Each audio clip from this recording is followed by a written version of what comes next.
I get married to my college girlfriend when I was 30.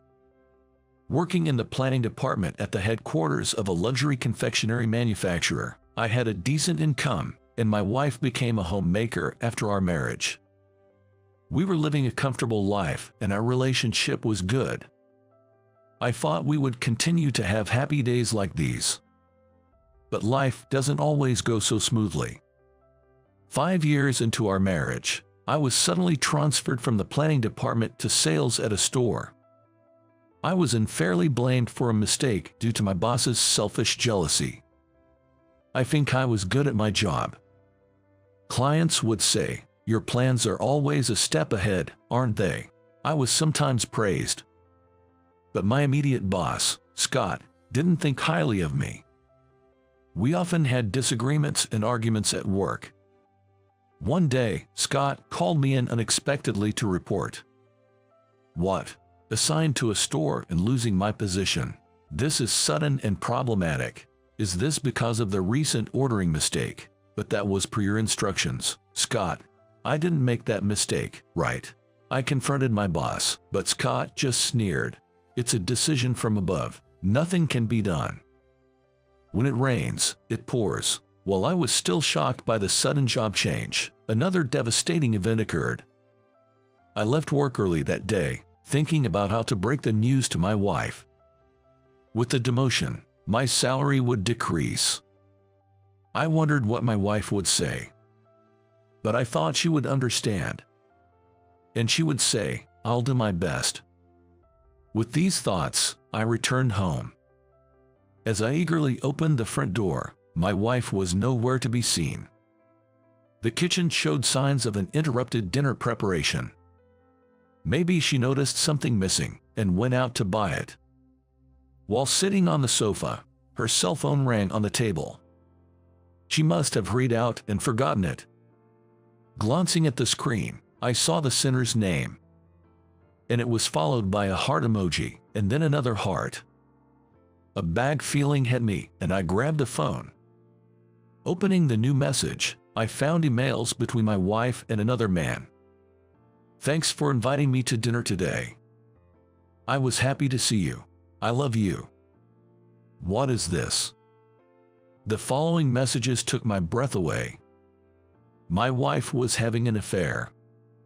When she returned from shopping, I confronted her with the phone. "What is this all about?" Her face turned pale, and she broke down crying. And that's how I ended up divorcing my wife. Her affair was with an ex-boyfriend, whom she reconnected with by chance at a shopping center. I could have demanded alimony, but honestly, I didn't have the energy. I just wanted to end it quickly and forget about it. Soon after, my wife left. I moved from the company housing to a small town where my new job was. The assigned store was a cake shop in front of a regional train station. The prices were quite high, and the customers seemed wealthy. I had little experience in customer service, and since joining the store, I've been constantly scolded by the manager, Maria. Maria was a tough woman, just as she appeared. She seemed irritated by my incompetence, treating me differently than other employees. There were 3 part-time employees at the store, all women and mothers. The gossip-loving women were whispering about why I had suddenly come from the headquarters. I felt isolated, unable to blend in with Maria or the part-time ladies. I thought about quitting, but in these times, finding another job isn't easy. So, I decided to rack up some achievements quickly and make my way back to the headquarters. However, despite my determination, things didn't go smoothly. I made mistakes like giving the wrong change and ringing up sales incorrectly almost daily. Maria looked at me with disappointment. "As a full-time employee, you should be more competent. We're already struggling with fewer customers, and it's gotten worse since you arrived." The part-timers chuckled at me daily. I knew all my mistakes were my fault. I was even surprised by my own poor memory after turning 50. It's embarrassing. I used to handle my work so well at the headquarters. And that was my everyday life. One day, the weather was bad, with a light rain, and perhaps because of that, the store was quiet until closing time. When I went outside to bring in the storefront sign, I saw a young girl, about kindergarten age, standing in front. She was peering into the cake showcase. Wondering what was going on, I rushed over to her. "It's starting to rain. Why don't you come inside the store for a bit?" The girl nodded silently. I quickly grabbed a towel from the back and wiped her wet hair and asked, "Did you come to buy a cake today?" When I asked, she nodded and sadly said, "Yes. I wanted to buy a cake for my mom, but I only have 50 cents. I couldn't find any cake for that price anywhere." Moved by her sad expression, I told her, "Don't worry about the money. Pick out a cake that your mom would like," with a smile. Her face lit up with a smile. "Really? Of course. Yay, Mom loves cute cakes, so I'll choose this one." She picked out a small but beautifully decorated fruit cake. I wrapped the box in pretty paper and handed it to her. The girl took the box of cake with great care, said thank you and left with a satisfied look on her face. When I opened the door, the rain had already stopped. It was just leftover cake that wouldn't sell the next day. Better given away than wasted, I thought, as I watched her leave. Then Maria, who was on break in the back, came out. I heard a child's voice. "What happened?" I explained the situation. Maria glared and scolded. "Why didn't you consult me first? Don't do things on your own." Since that day, Maria became even harsher with me, burdening me with menial tasks and reducing my time at the front. The part-timers continued to snicker at me. It was humiliating. I thought, I'd rather be unemployed than continue this job. Just when I was contemplating quitting, I stumbled upon an article in a cake magazine. It featured a cake from our store. Reading carefully, it said, "My daughter was treated so kindly by a male employee at this cake shop. I was touched by his kindness, and the cake was delicious." Looking at the author's profile, they were a popular online cook, known for cute desserts and elaborate dishes, popular among women. I didn't know much about them, but the next day at the store, a part-time lady excitedly said, "This is about you, isn't it?" after seeing the magazine. That day, our cake sales skyrocketed, and even Maria seemed pleased. "This might be thanks to you," she said.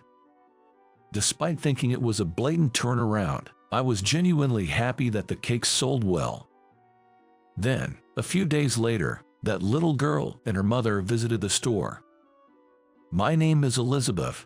Thank you for being so kind to Lily the other day," Elizabeth said. She bowed politely. She was even more beautiful in person than in the photos from the magazine, which made me nervous. Lily, alongside Elizabeth, also bowed and said, "Thank you." The employees, including Maria, who came to stand next to me, sparkled at Elizabeth's arrival. "Thank you for featuring our store in the magazine," Maria said to her. Elizabeth then replied, "Thank you. Last time, I only had 50 cents for a cake, right? I feel bad, so let me pay properly." She took out her wallet. "That's all right. Your feature helped increase our sales significantly. We should be thanking you." Maria laughed and answered. Elizabeth and Lily began visiting the store frequently, and I slowly started having conversations with Elizabeth. I found myself being drawn to her. But she was married. I forcefully suppressed those feelings. One day, Lily came to the store and invited me, "Come to Mom's cooking class. You can cook with us." Elizabeth was hosting a cooking class. Hesitating, Elizabeth, listening nearby, looked at me with pleading eyes and said, "Please come." Her expression made my heart skip a beat, and I blurted out, "I'd love to." I wasn't much into cooking, but I was excited to see Elizabeth and started attending regularly. Gradually, I got better at cooking and found joy in creating delicious dishes.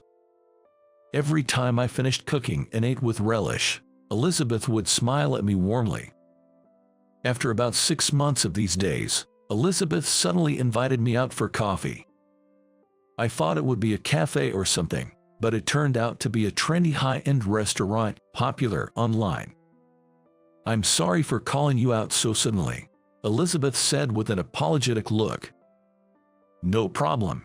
I'm just a single guy with time on my hands," I replied with a laugh. Elizabeth looked surprised. "Really? I thought someone as wonderful as you would be married by now." Her question made me boldly ask in return. Elizabeth, you have a husband, right?" "No, not anymore. I'm divorced. It happened 6 months ago," she replied with a smile. I felt a bit happy hearing that, which made me feel pathetic. Elizabeth's expression then turned sad as she spoke about her divorce.